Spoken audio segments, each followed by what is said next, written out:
So, using your new knowledge, using medical terminology, describe the location of the following anatomical structures in relation to other structures of the body. So if you know the names of other bones and things, then you can bring those in, that's great.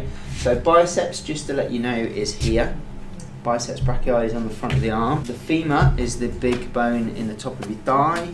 Your trapezius are the muscles in your neck. Okay, big muscles in your neck. Fourth metacarpal, that's your ring finger. Okay, the bone within the hand of the ring finger. And then the patella is the kneecap. So using those areas of the body and using all the words that you now know, superior, inferior, deep, and all that kind of stuff, you can come up with a million sentences, okay, to describe where things are. If you can come up with yours, and let's see what you do.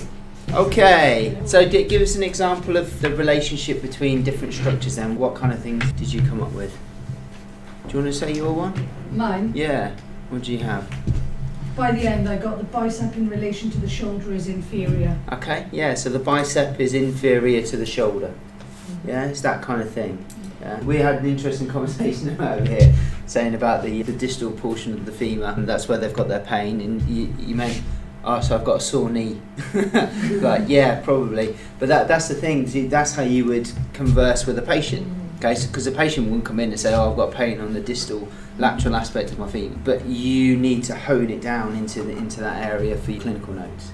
So if you can think in those terms when you start to write your clinical notes, if you've never done that kind of thing before, then that'd be really good.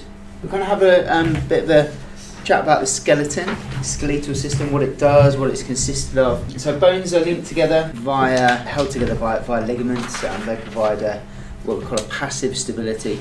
So ligaments are tough structures that stop bones from moving in ways we don't really want them to move. Sometimes they can get damaged, and we'll talk about that in a short while. And then the muscles attach into the bone to help us move. Okay, so we need these anchors for them to attach into. So the muscles, when they pull, then the bones move, and you use various different muscles to move your body in different directions.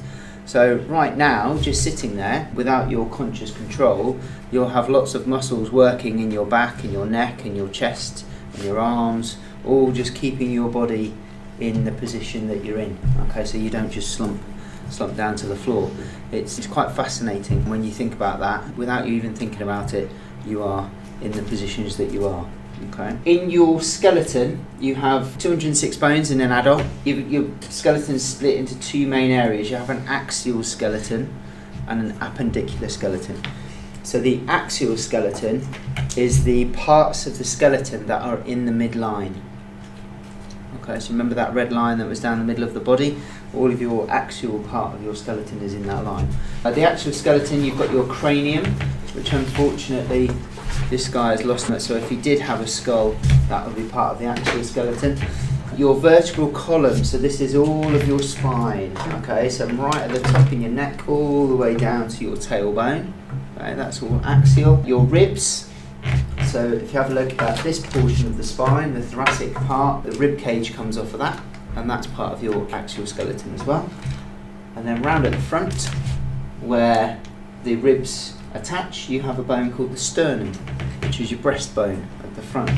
So that's that flat bone there, where all your ribs attach into. So all that column there, head all the way down, that's all axial. And there's another bone called the hyoid bone. Have you heard of that one before? Anybody heard of that? It's a floating bone. Yeah, good. It's in the throat. Okay, you have your thyroid cartilage attaches into there. On some people you can palpate it. If you feel your jaw and then come anterior, okay, and then inferior, so you can feel the side of your throat. Okay, just put a little bit of pressure either side and then swallow, and you should be able to feel a bone move. Okay, purely held on by muscles, hyoid muscles. When you do some pathology and you have lung pathology, you may see a shift in the hyoid because of pressure from things growing in the lungs or lungs collapsing, and it pulls it different ways. So you can get some clues about someone's condition from the position of their hyoid bone.